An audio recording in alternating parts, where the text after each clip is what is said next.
Om Shanti. Youth for global peace परिवार के आप सभी बहुमूल्य सदस्यों का आज के इस सत्र में बहुत बहुत स्वागत है, अभिनंदन है।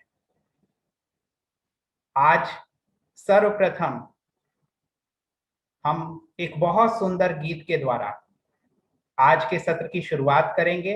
इस गीत के एक एक शब्द पर, एक एक बोल पर ध्यान देंगे और उसके बाद हम आगे का कार्यक्रम शुरू करेंगे।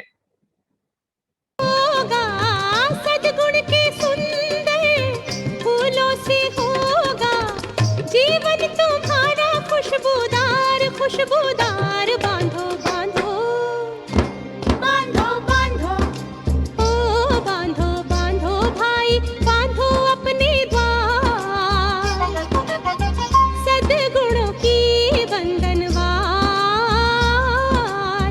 सद्गुणों की बंधनवार।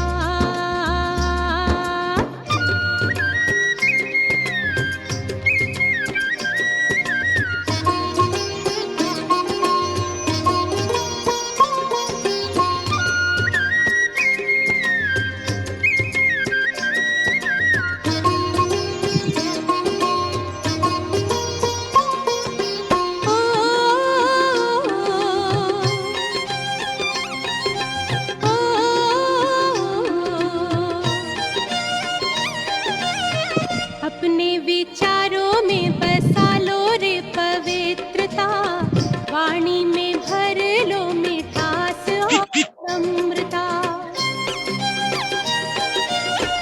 अपने विचारों में बसा लो रे पवित्रता वाणी में भर लो मिठास और नम्रता। भाषा में सौम्यता हो दृष्टि में दिव्यता भाषा में सौम्यता हो दृष्टि में दिव्यता। अपने व्यवहार में भरो रे भाई भव्यता। ओ श्रेष्ठ गुणों से जीवन सजा लो श्रेष्ठ गुणों से जीवन सजा लो पाओगे सुख अपरंपार अपरंपार। बांधो बांधो बांधो बांधो ओ बांधो बांधो भाई बांधो सबकी मदद सबकी भलाई ओ उत्तम करनी आज ही कर लो उत्तम करनी आज ही कर लो मौका मिले ना बारंबार बारंबार। बांधो बांधो बांधो बांधो ओ बांधो बांधो भाई बांधो अपने द्वार सद्गुणों की बंधनवार सद्गुणों की बंधनवार सद्गुणों की बंधनवार सद्गुणों की बंधनवार सद्गुणों की बंधनवार सद्गुणों की बंधनवार। ओम शांति। आज यूथ फॉर ग्लोबल पीस में आप सभी भाई बहनों का स्वागत है और आज हम इस यूथ फॉर ग्लोबल पीस कार्यक्रम के शुरुआत में एक महान हस्ती महान विभूति से आशीर्वचन लेंगे जिनका जीवन एक सूर्य के समान है। जैसे सूर्य से हमें प्रकाश मिलता है सूर्य से हमें ऊर्जा मिलती है सूर्य से हमारा भरण पोषण होता है सूर्य की शक्ति से हमारे अंदर जो भी वातावरण में किचरा होता है वो खत्म होता है। ठीक ऐसे ही महान विभूति हमारे कृष्ण भाई जी जो हम सभी को इस यूथ फॉर ग्लोबल पीस में आशीर्वचन देने के लिए हम सभी के स्क्रीन पर आएंगे। और भाई साहब का जीवन सूर्य के समान, जिनके सानिध्य में आने से एक ज्ञान की रोशनी मिल जाती है, हम जीवन जीने का कला सीख जाते हैं। उनके संपर्क से ऊर्जावान होते हैं और उनका जीवन, आज जो एक टॉपिक है फैमिली, इस फैमिली के टॉपिक में तो भाई साहब बहुत ही निपुण हैं। कैसे परिवार के हर एक मेंबर को खुश रखते हुए, संतुष्ट रखते हुए, एक स्नेह के सूत्र में सबके का ख्याल रखते हुए चलाए, इस कला में भाई जी निपुण हैं। वैसे तो भाई जी की महिमा करे तो ये जूम मीटिंग की एक बहुत लिमिट टाइम है, बहुत होगी, लेकिन इस टाइम की लिमिट को देखते हुए भाई जी जैसे हम सभी युवा भाई बहनों के लिए भी युवा प्रेरणा के स्रोत हैं, वैसे तो भाई जी की शारीरिक आयु 60+ है, लेकिन भाई साहब हर पल ऊर्जावान रहते हैं। हर पल जो है उमंग, उत्साह और खुशी में, और अपने इस समस्तीपुर सेवा केंद्र का आधार स्तंभ, आधारशिला बनकर हर एक को सींचते रहते हैं। हर एक के कल्याण के लिए भाई साहब एक नया नया प्लान बनाते रहते हैं परमात्मा टचिंग के हिसाब से। तो अभी हम भाई साहब से सुनेंगे, और तो आप सभी भाई जी को अपने एक हाथ का इशारा देकर व तालियों बजाकर इस कार्यक्रम में भाई जी का स्वागत हम करते हैं, स्वागत करते हैं, स्वागत करते हैं। अभी हम भाई जी से सुनेंगे। ओम शांति। ओम शांति। सविता बहन को बहुत लंबी महिमा गाथा के लिए कोटि कोटि धन्यवाद। महिमा सारी शिव बाबा की है। बाबा ने हमें सौभाग्य दिया है सबकी सेवा करने का। तो आज खुशी हो रही है जबकि यूथ विंग के ग्लोबल पीस फॉर यूथ ये प्रोजेक्ट जनवरी से चल रहा है और हर महीने का अलग अलग बहुत सुंदर टॉपिक और थीम मिला है।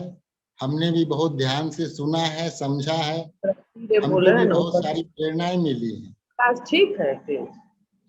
आज का भी जो टॉपिक है बहुत सुंदर है और कई कार्यक्रम तो सेंटर पर फिजिकल प्रेजेंस के द्वारा हुए, लेकिन अभी के समय में ऑनलाइन ये कार्यक्रम हो रहा है। तो हम पूरे युवा साथियों को जो भी इस प्रोजेक्ट से जुड़े हैं उन सबको बहुत बहुत बधाई देते हैं, शुभकामना करते हैं। और विशेष सविता बहन, तरुण भाई का हम बहुत बहुत अभिनंदन करते हैं। हम भी बड़े चार्ज होते रहते हैं ऐसे मैसेज को सुनकर।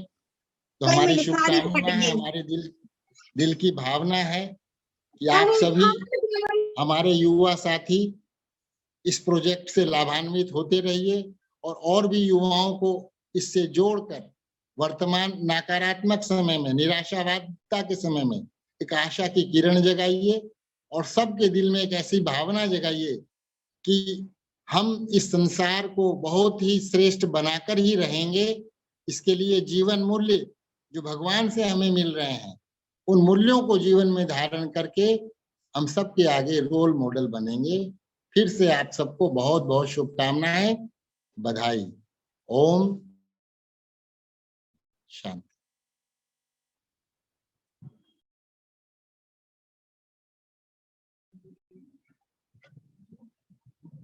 तरुण भाई अब हम सभी के बीच स्क्रीन पे आएंगे और हम सभी को बहुत ही व्यवहारिक, कैसे परिवार में वैल्यू को हम कैसे यूज करें उस पर विशेष हमारे तरुण भाई हम सभी को अनुभव के हिसाब से भी बताएंगे।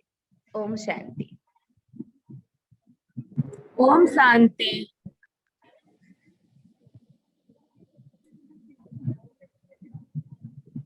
ओम शांति। आदरणीय भाई साहब का और आदरणीय सविता बहन जी का बहुत बहुत धन्यवाद, बहुत बहुत आभार, और यूथ फॉर ग्लोबल पीस परिवार के सभी सदस्यों का पुनः एक बार बहुत बहुत दिल से स्वागत है। इस महीने का theme my family a circle of strength, मेरा परिवार शक्ति का सुरक्षा चक्र। इस थीम के अंतर्गत हमने कई एक्टिविटीज में पार्टिसिपेट किया और जितना पार्टिसिपेट किया हमने उतना फायदा महसूस किया। तो हमने सोचा कि क्यों ना फैमिली के लिए जो वैल्यूज जरूरी हैं उस पर एक सेशन रखा जाए, क्योंकि परिवार में हम साथ रहते हैं, लेकिन साथ रहते हुए हमारे जीवन में किन मूल्यों का समावेश होना अति आवश्यक है, जिससे हमारा जीवन खुशहाल बन जाए और परिवार में सभी संतुष्ट रहें, खुश रहें, निश्चिंत रहें, एक दूसरे के साथ सामंजस्य बहुत अच्छा हो। इसके लिए लगा कि एक सेशन होना चाहिए। तो हमने और हमारे जो अग्रजगण हैं, हमारे जो सेवा साथी हैं, सभी के सहयोग से हमने इस सेशन को 2 दिवसीय सेशन के रूप में शुरू करने का निर्णय लिया। जब हम परिवार की बात करते हैं तो परिवार शब्द सुनते ही अंदर में एक सुरक्षा का भाव इमर्ज हो जाता है। एक क्षण के लिए सोच कर देखें कि यदि हम परिवार के बिना हैं तो हमें कैसा महसूस होता है। जब हम सोचते हैं कि परिवार के हम बिना हैं, एक भय और असुरक्षा का भाव मन में तुरंत उत्पन्न होता है। तो जहां परिवार है वहां हम अपने आप को निश्चिंत और सुरक्षित महसूस करते हैं। तो परिवार जो इतनी बड़ी संपत्ति है, उस संपत्ति को कैसे हम सहेज कर रखें।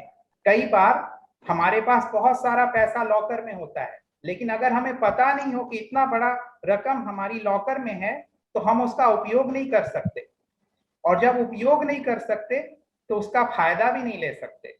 ऐसे ये परिवार एक बहुत बड़ी संपत्ति है।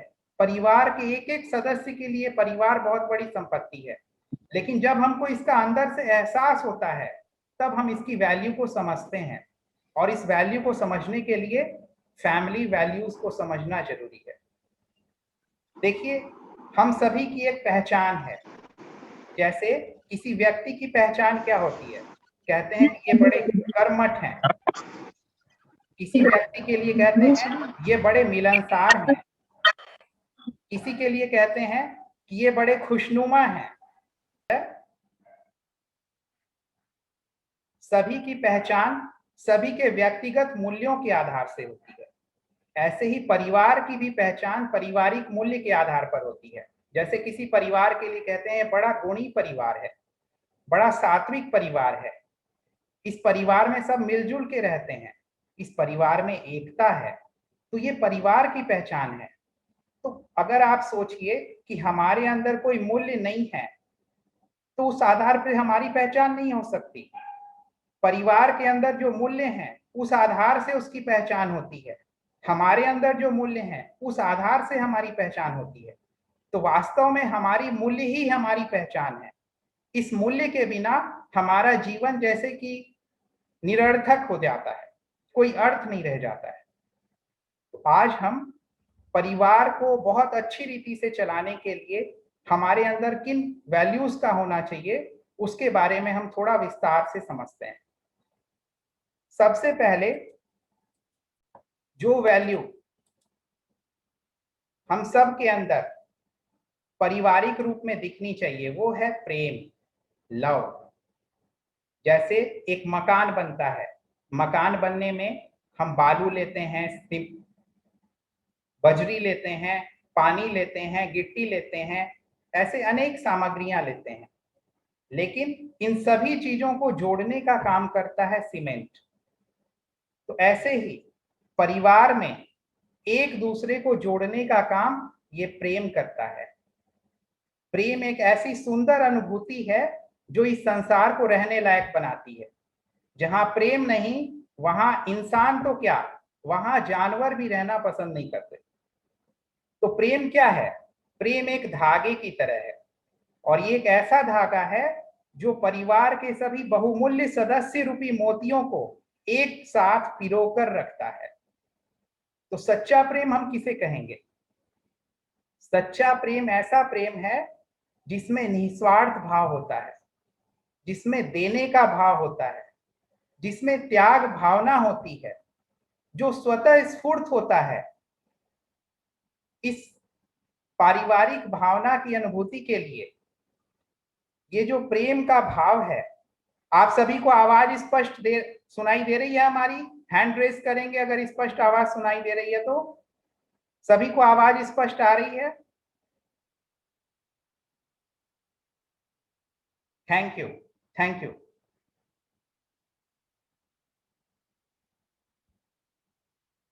तो परिवार में प्रेम का इतना अधिक महत्व है, लेकिन सच्चा प्रेम कब हो सकता है? जब आपस में स्वार्थ भाव नहीं हो। स्वार्थ जहां आता है तो प्रेम दिखावे का रूप ले लेता है, प्रेम सौदा बन जाता है कि हमने आपके लिए ऐसा किया तो आपने मेरे लिए क्या किया। ये सच्चा प्रेम नहीं है। तो प्रेम जो शाश्वत रहे, ऑलवेज बना रहे, उस प्रेम की भावना में कमी नहीं आए और प्रेम सहज हो, इसके लिए हम क्या कर सकते हैं? इसके लिए हम एक बात सदैव स्मृति में रखें कि हम सभी परम पिता परमात्मा की संतान होने के नाते आपस में भाई भाई हैं। तो हम भाई भाई का रिश्ता किस नाते से है? आत्मिक नाते से है। तो जब हम एक दूसरे को आत्मिक रूप से देखते हैं तो प्रेम की भावना सहज उत्पन्न होती है, और इस प्रेम में देने का भाव होता है, निस्वार्थ भाव होता है, त्याग भावना होती है। तो ये प्रेम भावना अनुभव करने के लिए हम क्या करेंगे? हम एक प्रैक्टिस करते हैं, अभी की अभी करते हैं।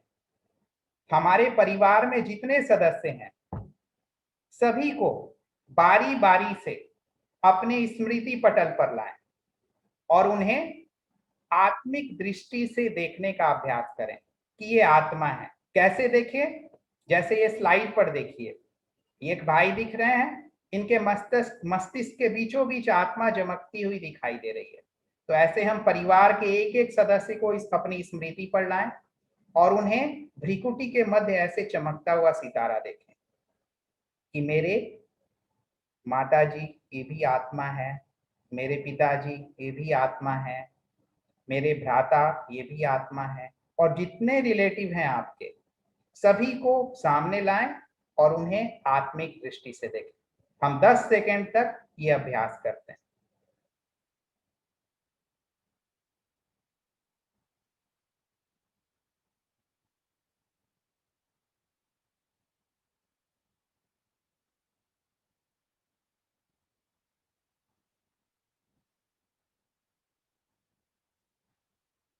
आप सभी ने देखा होगा, और इस तरह जब हम अभ्यास करेंगे एक एक को आत्मिक दृष्टि से देखने का, तो जो स्वाभाविक प्रेम है वो हमारे अंदर स्वतः उत्पन्न होगा। उसके लिए हमको कोई मेहनत नहीं करनी पड़ेगी, उसके लिए एक्स्ट्रा संकल्प नहीं करना पड़ेगा, उसके लिए इंतजार नहीं करना पड़ेगा कि सामने वाले से हमें कुछ ऐसा मिले, सामने वाला मेरे साथ प्रेमपूर्ण व्यवहार करे तब मैं करूं। नहीं, जैसे हम आत्मिक दृष्टि से देखते हैं तो प्रेम का भाव हमारे अंदर स्वतः उत्पन्न होता है, और वो प्रेम स्वतः सबके, जिसको देखते हैं हम प्रेम भावना से ही देखते हैं, प्रेम भावना से ही बात करते हैं। तो आज और प्रतिदिन हम ये अभ्यास करें कि जिनसे भी मिलते हैं परिवार के सदस्य से, तो सबसे पहले उनके मस्तिष्क में पहले देखें कि आत्मा है, उसके बाद बात करना शुरू करें। जब आप इसका अभ्यास करेंगे, 3 दिन आप इसका अभ्यास करिए, आपको बहुत अच्छी अनुभूतियां होंगी, और ये अनुभूतियां सिर्फ आपकी अपनी नहीं होंगी, उस अनुभूति के वाइब्रेशन सामने वाले तक भी पहुंचेंगे, उनको भी महसूस बहुत अच्छा होगा। तो आज हम आज से ही इसका अभ्यास करें, देखिए कितने वंडरफुल रिजल्ट्स आपको मिलते हैं। तो प्रेम जो है वो एक बेस वैल्यू है, परिवार का आधार ही है प्रेम। तो तो हमने वैल्यूज को दो श्रेणियों में बांटा है। सबसे पहली वैल्यू की श्रेणी रहेगी जो परिवार को आपस में यूनाइट करके रखती है, जोड़ कर रखती है, और वैल्यूज की दूसरी श्रेणी होगी जो परिवार के माहौल को खुशनुमा बना देती है, जो परिवार के खुशी के लिए अति आवश्यक है। तो आज हम ऐसे वैल्यूज पर चर्चा कर रहे हैं जो परिवार को आपस में जोड़ कर रखती है, और इन सभी का कनेक्शन प्रेम से है। अब जब हमारा आपस में परिवार में एक दूसरे से प्रेम है, तो प्रेम की निशानी क्या दिखाई देगी? प्रेम है तो वो रिफ्लेक्ट होना चाहिए ना। वो कैसे रिफ्लेक्ट होगा? तो प्रेम की निशानी है कम्युनिकेशन, संवाद।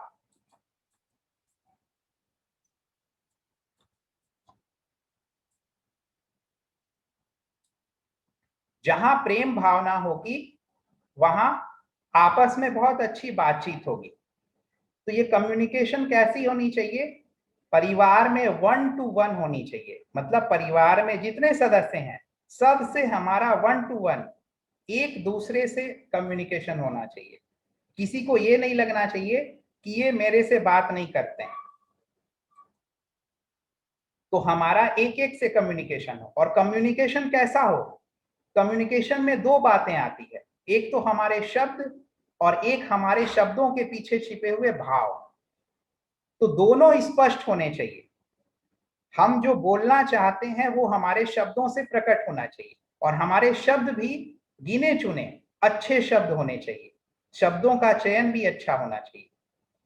फिर कम्युनिकेशन में और क्या बात ध्यान देने की है कि जब हम कम्युनिकेट कर रहे हैं तो उसमें मिसअंडरस्टैंडिंग नहीं पनपे।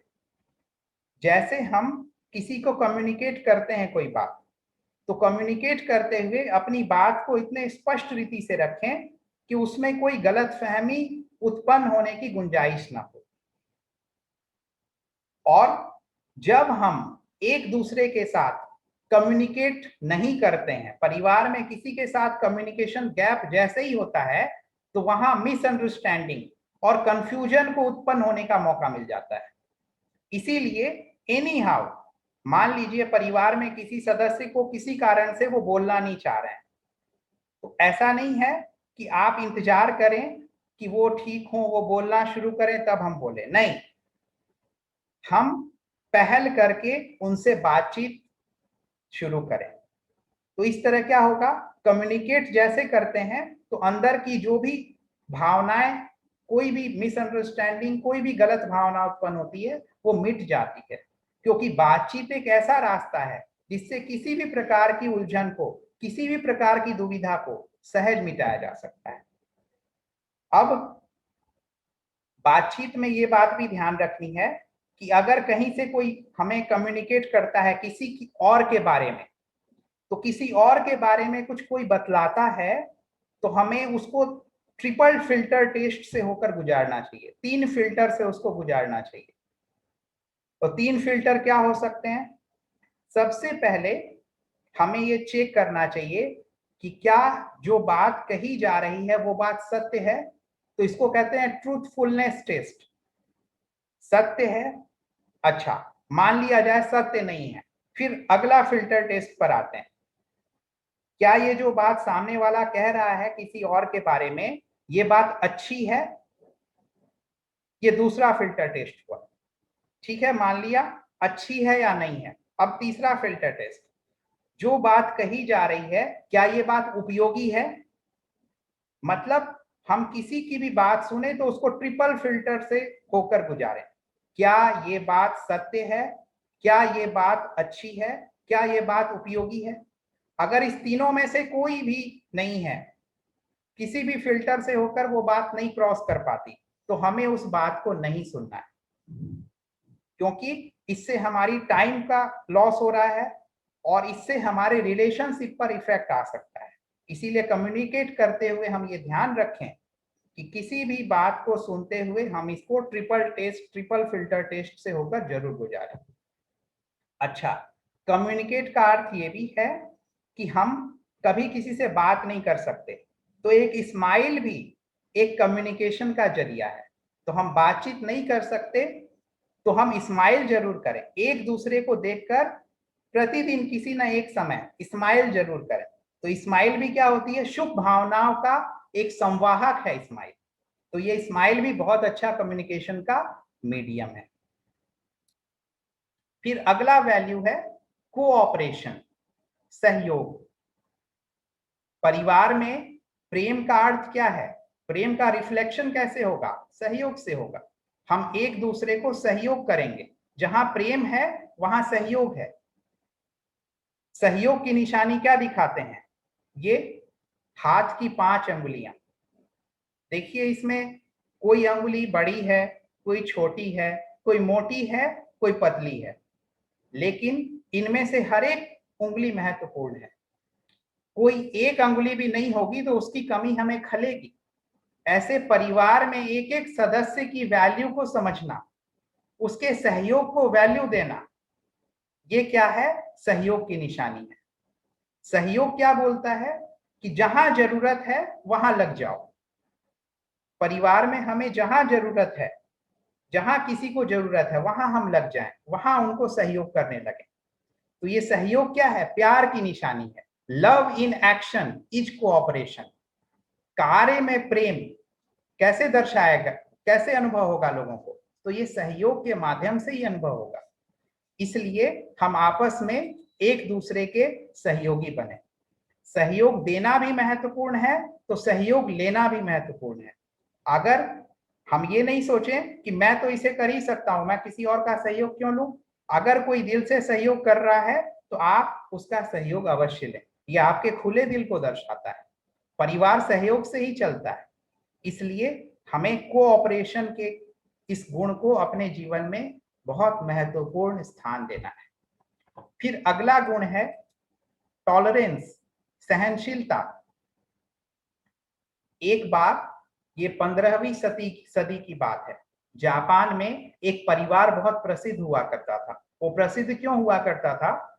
उस परिवार के सैकड़ों सदस्य एक छत के नीचे रहा करते थे, मिलजुल कर।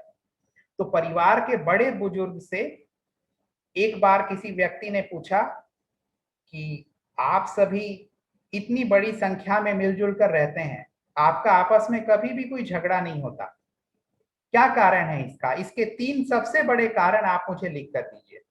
तो आपको पता है उस व्यक्ति ने क्या लिखा? उसने लिखा सहना, सहना, सहना। अर्थात प्रथम से लेकर तृतीय स्थान तक सिर्फ एक ही वैल्यू का इंपॉर्टेंस है, वो है सहनशीलता। तो सहनशीलता का परिवार में इतना अधिक महत्व है। बिना सहनशीलता के, आज ये कोरोना काल में देखा गया, रिसर्च आई कि जब लोग साथ रहने लगे तो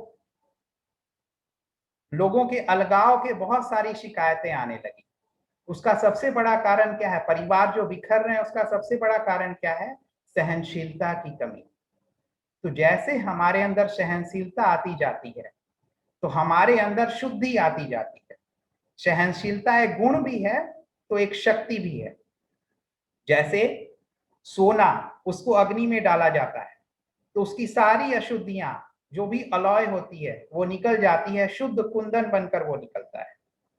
ऐसे जब हम सहनशील होते हैं, जब हम सहन करते हैं, तो हमारे अंदर का जो अहंकार है, हमारे अंदर के कई दुर्गुण रूपी जो अशुद्धियां हैं, वो बाहर निकलती है।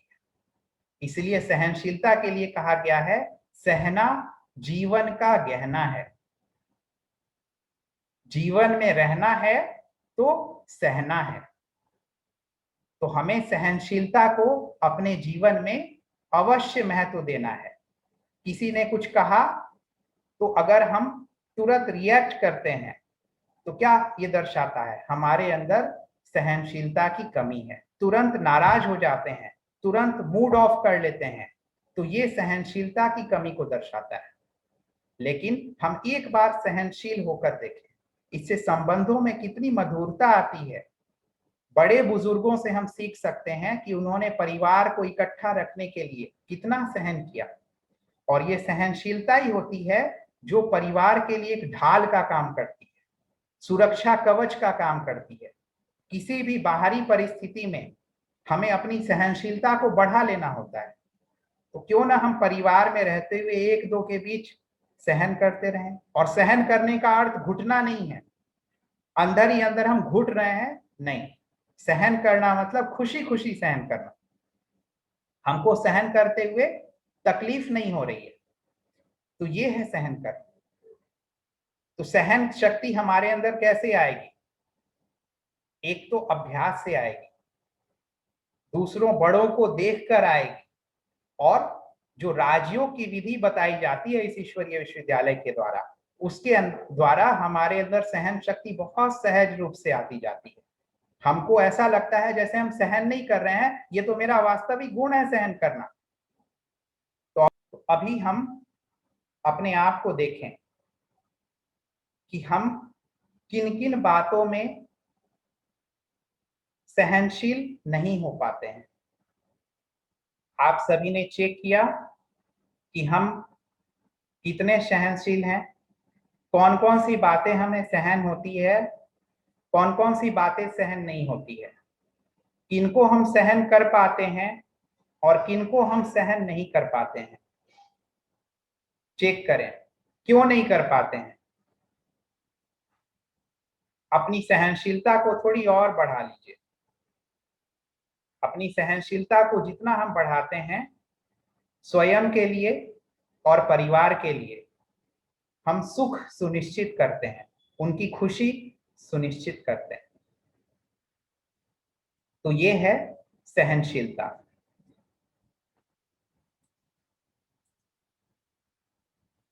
अगला गुण है क्षमाशीलता, फॉरगिवनेस।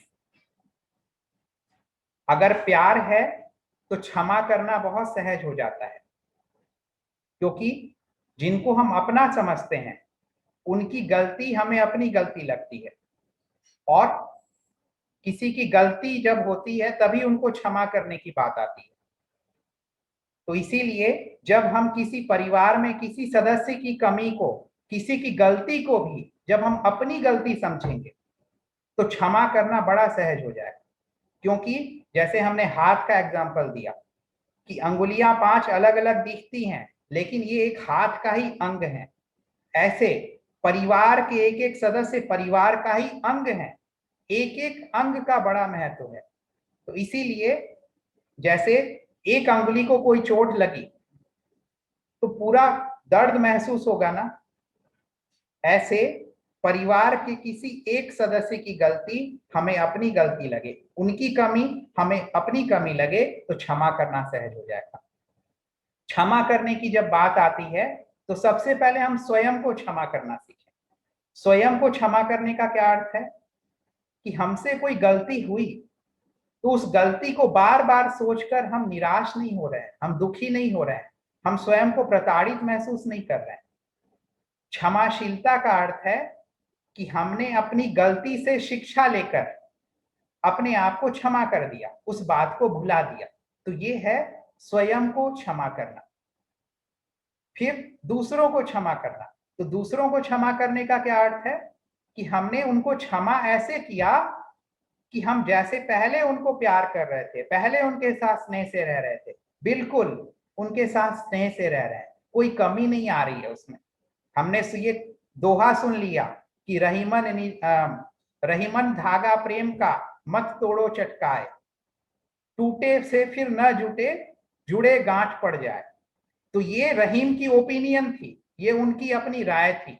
हम ये नहीं सोचें कि प्रेम अगर किसी कारण से कम हो गया, अगर फिर जुटेगा तो प्रेम में गांठ पड़ जाएगी। नहीं, वो रहीम ने कोई देखे होंगे प्रसंग ऐसे, उस आधार से उन्होंने वो एक दोहा बना दिया। लेकिन हम इस दोहा को अपने जीवन का अंग नहीं बना लें कि अगर प्रेम में किसी कारण से कोई कमी हुई तो फिर से प्रेम वापस पहले जैसा नहीं हो सकता। हम बहुत ऐसे उदाहरण देखते हैं कि जिनके प्रेम में कमी आई लेकिन फिर ऐसा प्रगाढ़ प्रेम हो गया जैसा पहले भी नहीं था। आप सभी ने भी अनुभव किया होगा। इसीलिए इस दोहे को कि धागा टूट जाता है फिर जोड़ते हैं तो गांठ पड़ जाती है, इसको हम अपने जीवन का हिस्सा नहीं बनाएं, अपने रिश्तों पर इसको अप्लाई नहीं करें।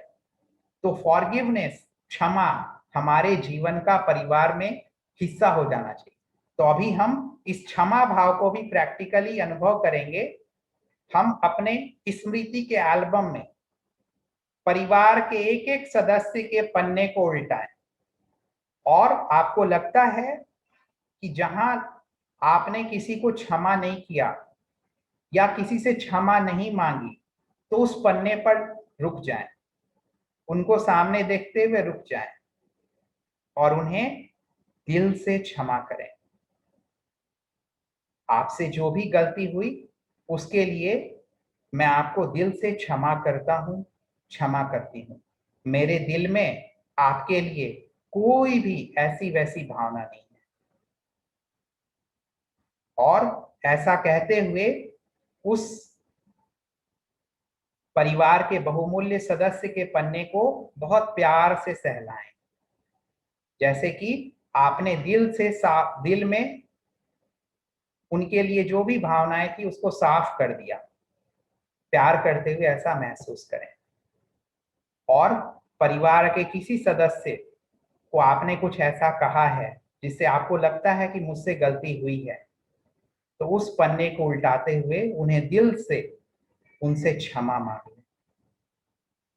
मेरे द्वारा आपको जो भी तकलीफ पहुंची, मैं दिल से उसके लिए क्षमा प्रार्थी। आगे से ऐसी भूल ना हो, इसका मैं पूरा ध्यान रखूंगा, इसका मैं पूरा ध्यान रखूंगी। कहा गया है माफ करो, दिल साफ करो। हम लोग जो मेडिटेशन की प्रैक्टिस करते हैं, इस मेडिटेशन में इस क्षमा का बड़ा रोल है। अगर हम क्षमा नहीं कर सकते तो मेडिटेशन में हम बैठकर परमात्मा के साथ संबंध की अनुभूति नहीं कर सकते, क्योंकि वो व्यक्ति बार बार याद आएगा, वो घटना बार बार याद आएगी। इसलिए इस क्षमाशीलता का बड़ा इंपॉर्टेंस है। और कहते हैं कि रात को सोने से पहले आप सबको माफ कर दो, तो सुबह उठने से पहले परमात्मा आपको माफ कर देंगे।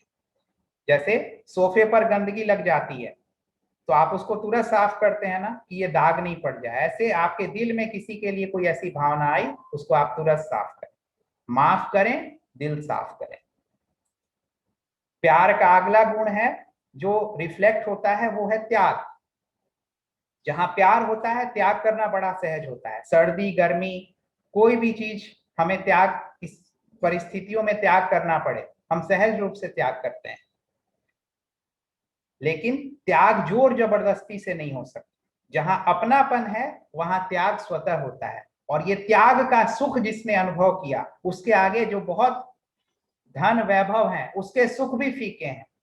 लेकिन इस त्याग को करने के लिए अंदर में बहुत डीप लव होना चाहिए एक दूसरे के लिए, और एक दूसरे के लिए भावनाएं बहुत अच्छी होनी चाहिए, तो त्याग स्वतः होता है। और उस त्याग का सुख जो है वो जिसने अनुभव किया है वही बता सकता है। तो हम इसे भी अपने जीवन में स्थान दें।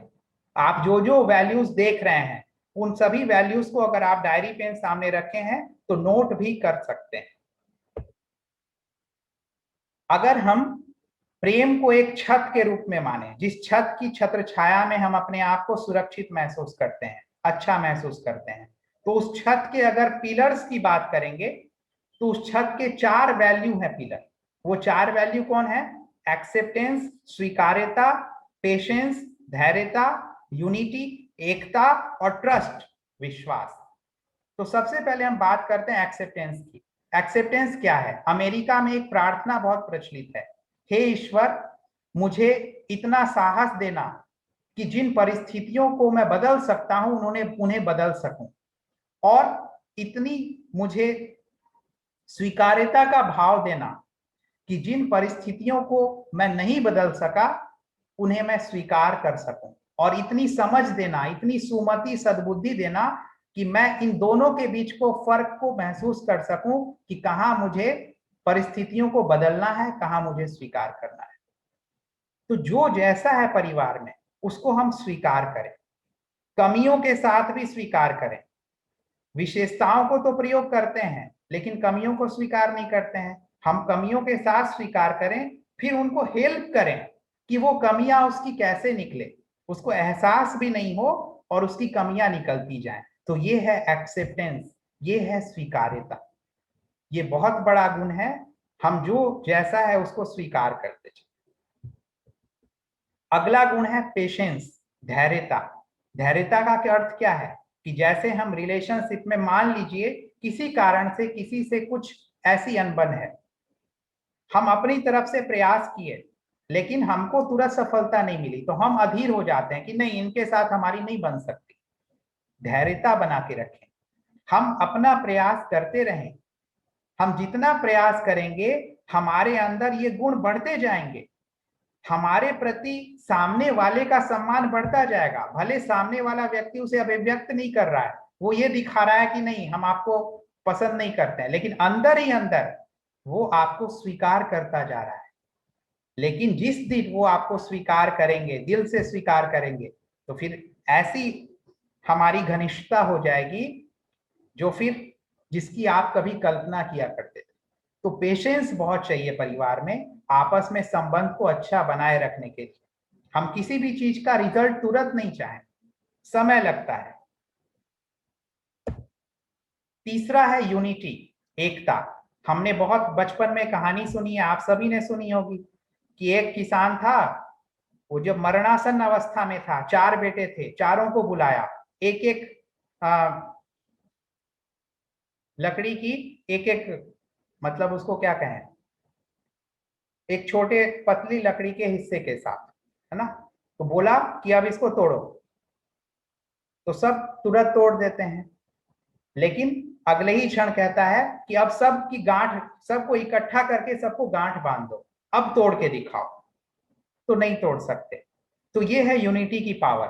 अगर हम अकेले हैं, अपने को अकेले अकेले चलते हैं, अपने तरीके से चलते हैं, तो क्या होता है, हमारी यूनिटी खंडित हो गई, तो हमें कोई भी तोड़ देगा, हमें कोई भी कमजोर कर देगा। लेकिन हम जब मिले हुए हैं, इकट्ठे हैं, तो कोई हमें तोड़ नहीं कर सकता, कोई हमें कमजोर नहीं कर सकता। ये यूनिटी इतनी बड़ी ताकत है। अब देखिए, एक संगीत बजता है, तो संगीत बजने में गाते हैं और कितने सारे इंस्ट्रूमेंट्स होते हैं, लेकिन सबकी एकता होती है, सबकी यूनिटी होती है। किस समय किसको प्ले होना है, किसको प्ले नहीं होना है, किस समय किसको सपोर्ट करना है, किस समय किस इंस्ट्रूमेंट को आगे आ जाना है। तो ये है एकता। एकता में क्या होता है कि हम सभी एक दूसरे की विशेषताओं को जानते हैं, उसको समय देते हैं कि आपकी विशेषता अभी आप आगे हैं, अभी हमारी विशेषता अभी हम आगे हैं। एक दूसरे को सपोर्ट करते हैं और इकट्ठे होकर चलते हैं। हम अपने अलग तरीके से नहीं चलते हैं, हम मिलाकर चलते हैं, मिलजुल कर चलते हैं। सिचुएशंस कैसी भी हो, लेकिन हम अपनी यूनिटी को बनाकर रखते हैं। तो ये यूनिटी आपस में लव को दर्शाती है, लव को बढ़ाती है। हम कोई भी फंक्शन करते हैं तो जब एकता होती है तब उसमें एंजॉयमेंट होता है। अगर सब बिखरे हुए रहते हैं तो कितना भी खर्चा कर लें, कितने भी साधन जुटा लें, लेकिन खुशी नहीं हो सकती। तो खुशी किसमें है? यूनिटी में है। बाकी साधन और जो भी हम चीजें लाते हैं वो सब तो बस नाम मात्र की है, असली खुशी यूनिटी में है। तो हम चीजों के बजाय अपनी इस यूनिटी पर ध्यान दें। ट्रस्ट, विश्वास, विश्वास ताकत है। जहां प्रेम है वहां विश्वास है, और जहां विश्वास है वहां प्रेम स्वतः होता है। तो विश्वास का क्या अर्थ है? विश्वास का अर्थ है कि हमें आप पर विश्वास है, हम आप पर पूरा फेथ करते हैं, हम आप पर संदेह नहीं करते बिना किसी कारण के, हम आपको गलत नजर से नहीं देखते, कहीं ऐसा तो नहीं हुआ, कहीं आपने ऐसा तो नहीं किया। आपस में अंडरस्टैंडिंग हमारी बहुत क्लियर है, हम एक दूसरे को बहुत अच्छे तरीके से समझते हैं और उस समझ के आधार पर विश्वास करते हैं कि नहीं, ये गलत नहीं कर सकते। तो ये विश्वास जब आपस में एक दूसरे का होता है, तो आपस में विश्वास जब बढ़ा हुआ होता है तो प्रेम को पनपने का मौका मिलता है। बिना विश्वास के प्रेम पनप नहीं सकता। तो इसलिए हम आपस में एक दूसरे के प्रति एकदम विश्वास रखें, पूरा विश्वास रखें, विश्वास में कभी कमी नहीं आने दें। ये विश्वास हमारी बहुत बड़ी ताकत है।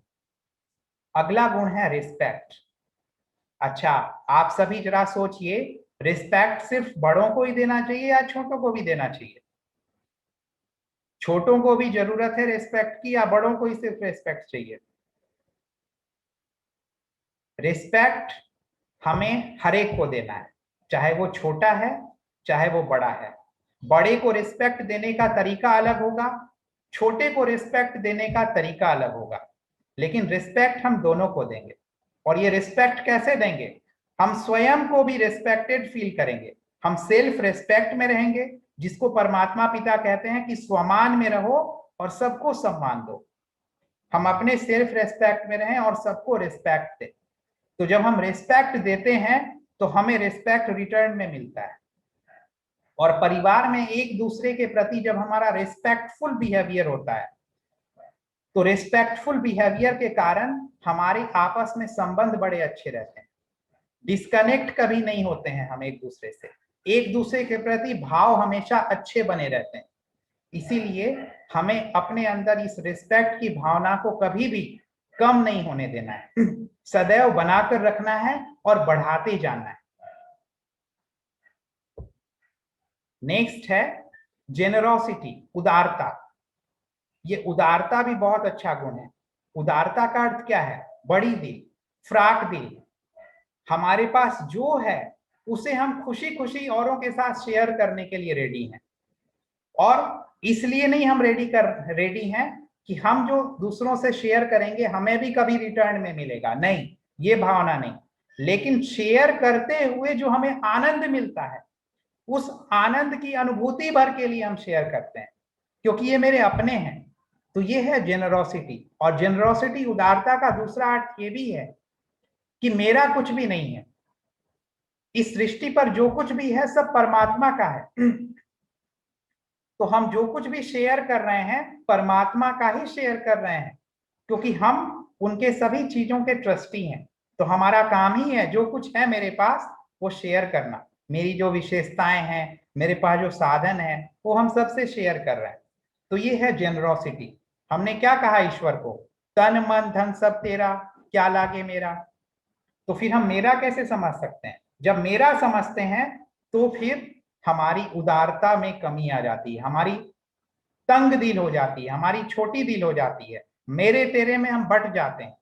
लेकिन उदारता का अर्थ है बटना नहीं, लेकिन बांटना, सबके साथ बांटना, दिल से बांटना, खुशी खुशी बांटना, जो है वो बांटना। नेक्स्ट है रेस्पॉन्सिबिलिटी, जिम्मेवारी। ये जिम्मेवारी बहुत बड़ा गुण है। हमें पता है हम क्या कर सकते हैं, तो हम अपनी जिम्मेवारी को बखूबी निभाएं। हमें जो जिम्मेवारी मिली उसका पूरा निर्वहन करें। जिम्मेवारी का अर्थ ये भी है कि हमने जो किया वो तो ठीक है किया, लेकिन जो नहीं किया उसकी भी जिम्मेवारी लेना, करेक्शन को स्वीकार करना। अगर हमसे कुछ गलती होती है जिम्मेवारी में, तो ये नहीं कि हम कर रहे हैं आप कर लो, हमसे नहीं होगा आप कर लो, तो ये भी गैर जिम्मेवाराना बयान। जिम्मेवारी अर्थात अगर हमें कुछ करेक्शन मिलती है हमारी गलतियों पर, जिम्मेवारी निभाते हुए, गलती हो सकती है, कमी हो सकती है, तो उस कमी को सुधारना क्या बुरी बात है या अच्छी बात है? निरंतर सुधार होता रहना यही इस मानव जीवन का लक्ष्य है। तो हमें जो करेक्शन मिले, हमें जिस कमी पर ध्यान दिलाया जाए, उसे हम स्वीकार करें, आगे बढ़ते चलें। तो ये है वास्तव में जिम्मेवारी निभाना, और खुशी खुशी निभाना, दिल से निभाना, मजबूरी से नहीं कि ये तो मुझे करना ही पड़ेगा, करना ही पड़ता है, मैं नहीं करूंगा तो कौन करेगा। तो ये सभी कमजोर विचार हैं जो हमें गैर जिम्मेवार बनाते हैं, हमारी सोच गैर जिम्मेवार बनती है। तो ये रिस्पॉन्सिबिलिटी का गुण बहुत बड़ा गुण है परिवार को बांध कर रखने के लिए। अगर सभी परिवार में अपनी अपनी रिस्पॉन्सिबिलिटी को समझें तो परिवार हमेशा एकजुट रहेगा। नेक्स्ट है ऑनेस्टी, ईमानदारी, सच्चाई। Honesty is the best policy, हमने बहुत सुना। तो हमें क्या करना है? आपस में दूरियां कब आती है? जब सामने वाले को लगता है कि ये मेरे साथ सच्चा नहीं है, ये सच नहीं बोल रहा है, ये सच्चाई से बिहेवियर नहीं कर रहा है। जब ऐसा करता है तो संबंधों में दूरी आती है। तो हमारा फर्ज क्या है? हम जो बोलें सच बोलें, उसे हम मिलावटी तरीके से नहीं बोलें, सच में झूठ को मिलाकर नहीं बोलें, अधूरा सच नहीं बोलें। सच्चाई का अर्थ, ईमानदारी का अर्थ ये भी है कि हम थॉट्स, वर्ड्स और एक्शंस, अपने विचार, वाणी और कर्म तीनों में समानता लाएं। अपना सोचना, अपना कहना और करना, तीनों में समानता हो, तो ये है ऑनेस्टी। तो जहां ऑनेस्टी होती है वहां हम औरों के दिलों पर राज्य करते हैं।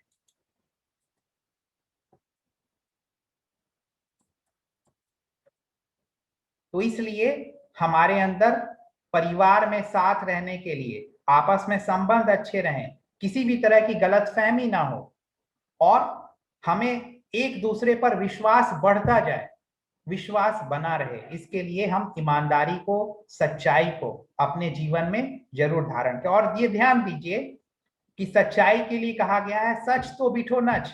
अगर हम सच्चाई को अपने जीवन में धारण करेंगे तो खुशी में नाचते रहेंगे। ये सच्चाई की विशेषता है। हमें किसी प्रकार की टेंशन नहीं होगी। झूठ बोलेंगे तो हमको झूठ को याद रखना होता है, लेकिन सच बोलने वाले को याद नहीं रखना होता, तो मन पर एक तरह से बोझ कम हो जाता है। तो ये है सच्चाई की विशेषता। तो ये हमें परिवार में एक दूसरे में देखनी है और स्वयं में बढ़ानी है। अब ये सुन रहे हैं, इसका मतलब हम जज दूसरों को नहीं करना शुरू कर दें कि ये डिसऑनेस्ट है, ये सच्चा नहीं है। हम दूसरों को देखने से पहले अपने अंदर की जो कमियां हैं उसको मिटाते जाएं, और दूसरे में कमी है भी तो हम उसको मिटाने में सहयोग करें, न कि उस नजर से देखें। हमारी नजर ये नहीं बननी चाहिए कि इसके अंदर ये कमी है, उसके अंदर जो विशेषता है उस विशेषता की नजर से देखें, तभी उसकी कमी भी मिटेगी। अगर कमी की नजर से देखेंगे तो उसकी कमी बढ़ेगी ही, न कि कम होगी। अगला गुण है, आज का जो लास्ट गुण है वो है संतुष्टता, कंटेंटमेंट। संतुष्टता को सभी गुणों का खजाना कहा गया है, सभी गुणों का राजा कहा गया है। जहां संतुष्टता है वहां सब कुछ है। और ये संतुष्टता कोई ऐसी नहीं है कि हमारे पास बहुत सारी चीजें हैं, बहुत साधन हैं, कि मेरे पास हैं लेकिन हमने किसी और के पास देखा, इसके पास तो मेरे से ज्यादा है, तो मन फिर थोड़ा सा हमारा असंतुष्ट हो गया। ये संतुष्टता एक मन की स्थिति है। ये संतुष्टता साधनों के आधार से संतुष्टता नहीं है। संतुष्टता का अर्थ है हमारे पास जो है उसमें हम फुलफिलमेंट का फीलिंग कर रहे हैं। हमको ये नहीं लग रहा है कि मेरे पास इस चीज की कमी है, मेरे पास हर चीज की भरपूरता है, और मुझे ये विश्वास है कि जब मुझे जिस चीज की जरूरत होगी उस चीज की पूर्ति जरूर होगी। ये अंदर में विश्वास रखना, तो ये है संतुष्टता। ये है स्वयं पर विश्वास, परमात्मा पर विश्वास और अपने परिवारजनों पर विश्वास। तो यदि हम परिवार में यूनाइट रहना चाहते हैं तो इन गुणों पर ध्यान देंगे तो हम अपने जीवन में भी एक बहुत अच्छी फीलिंग महसूस करेंगे और परिवार में भी एक अच्छी एकता का अनुभव करेंगे। दूसरों को भी लगेगा कि ये परिवार विशेष है, इन गुणों के कारण विशेष है। तो आज हमने उन गुणों के बारे में जाना जो परिवार को यूनाइट करके रखते हैं, जोड़ के रखते हैं। कल हम उन गुणों के बारे में जानेंगे जो गुण परिवार को खुशनुमा बनाने के लिए, परिवार के माहौल को खुशनुमा बनाने के लिए, परिवार के एक एक सदस्य के जीवन को अंदर से फ्लरिश करने के लिए कौन कौन से गुण जरूरी हैं। वो सेशन भी बहुत महत्वपूर्ण है।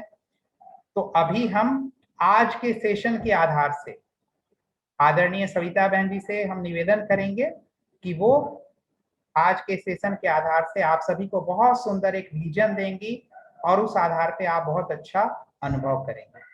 तो चलिए उस एक सुंदर परिवार की परिकल्पना और अपने अंदर मन के जो श्रेष्ठ भाव हैं उनको हम इमर्ज करते हैं।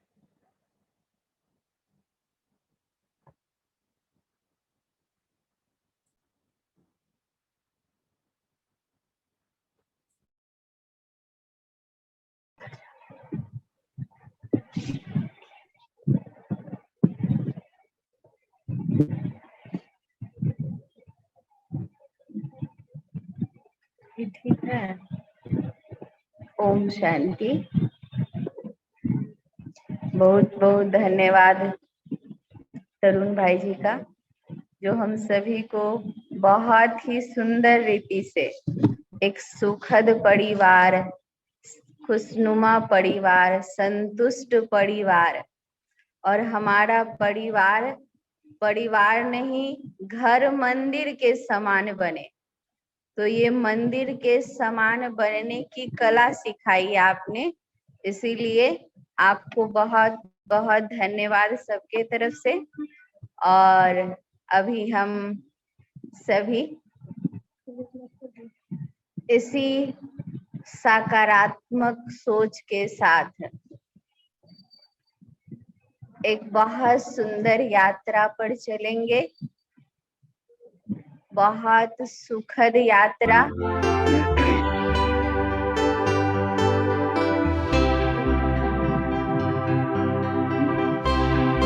थोड़ी देर के लिए आप रिलैक्स बैठ जाइए जहाँ भी हैं और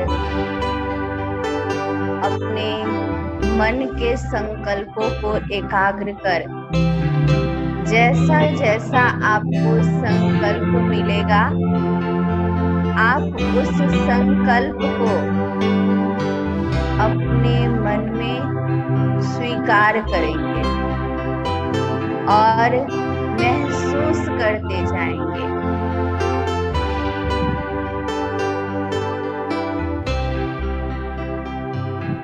ओम शांति। संकल्प कीजिए, मैं बहुत खुशनसीब हूँ।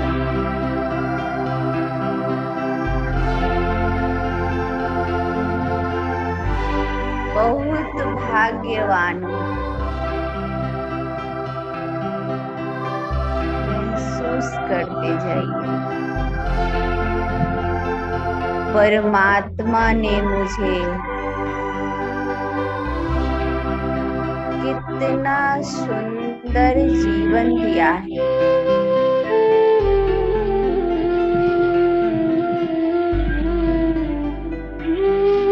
और इस जीवन में मुझे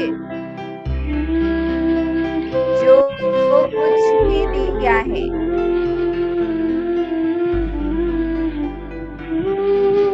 ये शरीर, परिवार,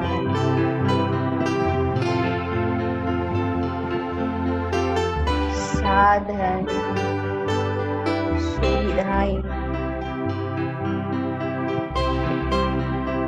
इन सभी के लिए मैं परमात्मा का दिल से शुक्रिया करती हूँ, दिल से शुक्रिया करती हूँ।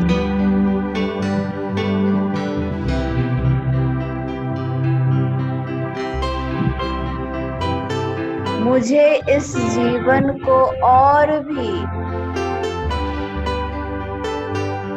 अधिक खूबसूरत बनाना है। जैसे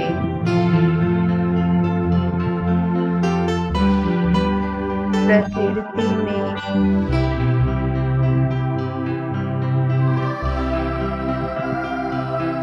वैरायटी रंगों को देखकर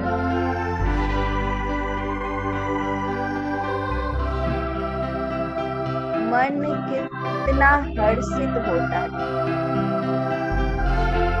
ये वैरायटी रंग सबको आकर्षित करते हैं।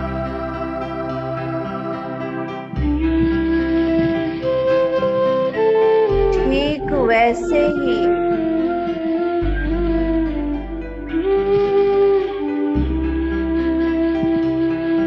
हमें भी अपने जीवन में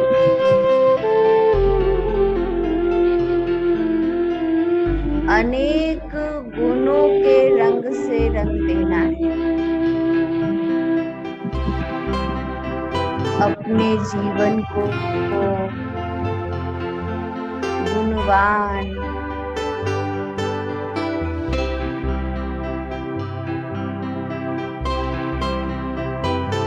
ताकि मैं जिससे भी मिलूं सबको मुझसे मिलकर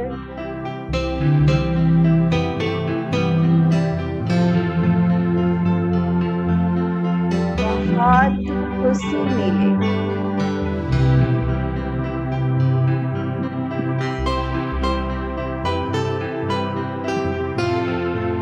और मैं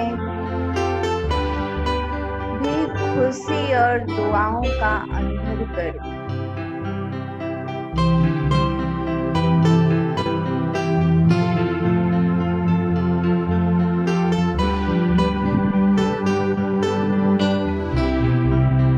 मैं अपने इस जीवन पर नाज करूं।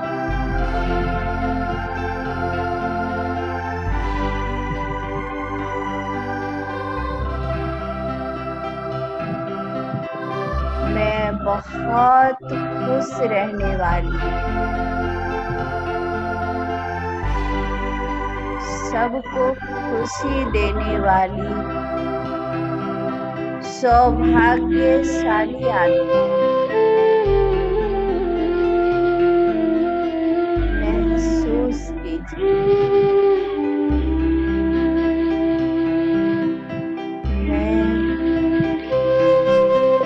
सबको खुशी देने वाली सौभाग्यशाली आदमी।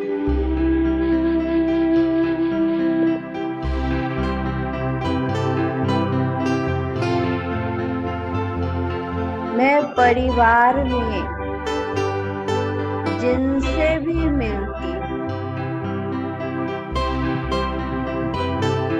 जब भी मिलती हूँ, मुस्कुराकर मिलती हूँ।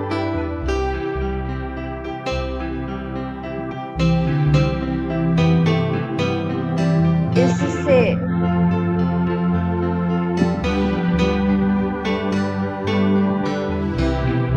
उनके चेहरे पर भी मुस्कुराहट आ जाती है। आप मन की आंखों से इस विजन को इमर्ज कीजिए। आप जिनसे भी मिल रहे हैं, मुस्कुराकर। आपकी मुस्कान से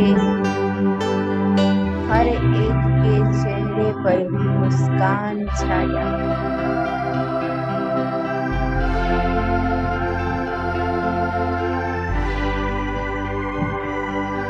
इससे मैं खुद भी बहुत खुशी और दुआ का अनुभव करती हूँ। और मेरे दिल से भी अपने परिवार के सभी सदस्यों के लिए दुआएं निकलती हैं।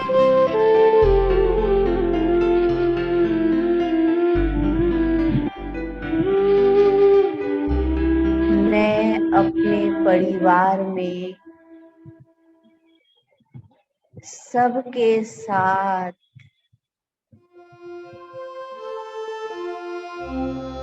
बहुत ही सम्मान पूर्वक और नम्रता पूर्ण व्यवहार में आती हूँ।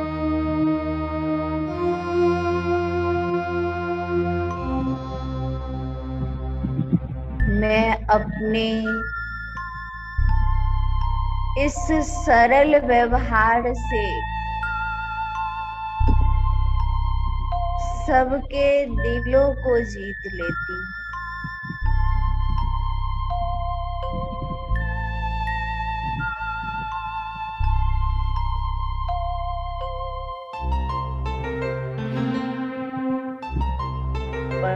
परिवार में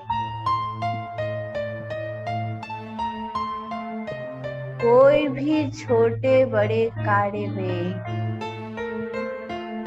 मैं अपना हाथ बटाती हूँ,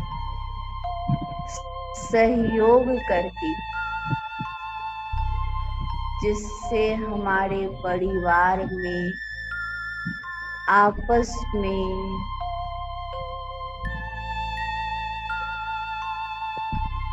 गहरा संबंध और स्नेह का माहौल बनता।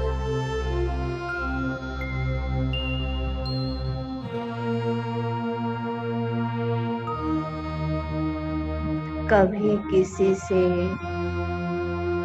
कुछ गलतियां होती हैं,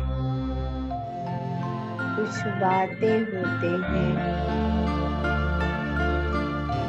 कोई कार्य नीचे ऊपर होता। मैं ऐसी कोई भी बातों को अपने दिल पर नहीं रखती,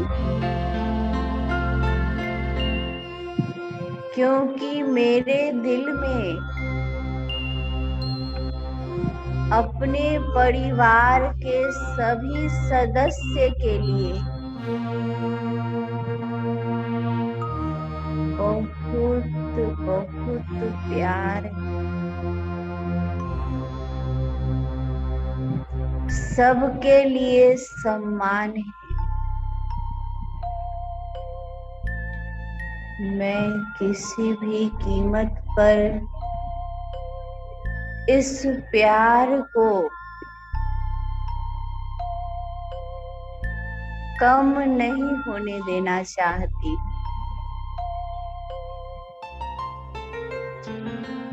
इसके लिए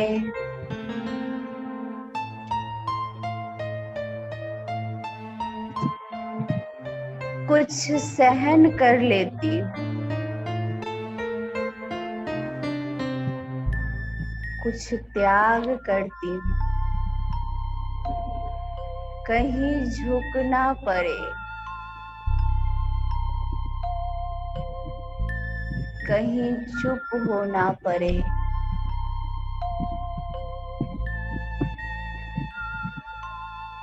कुछ बातों को समाना पड़े।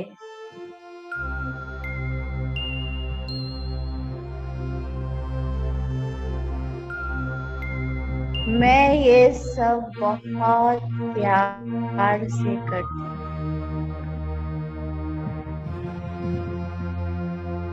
क्योंकि परिवार के सभी मेंबर से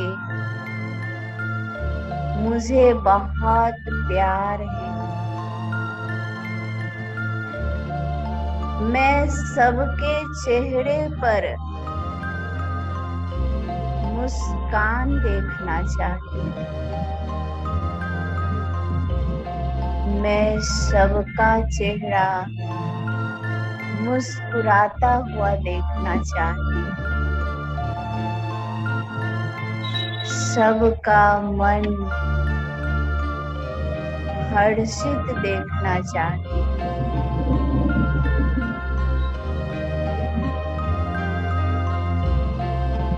मैं कोई भी छोटी मोटी बातों से अपने मन को खराब नहीं करती। मैं बहुत बहुत खुश नसीब आत्मा हूँ।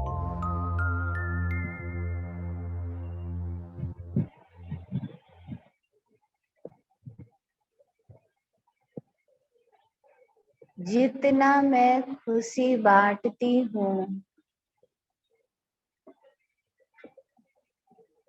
उतना मेरा और मेरे परिवार का भाग्य बढ़ता जाता है।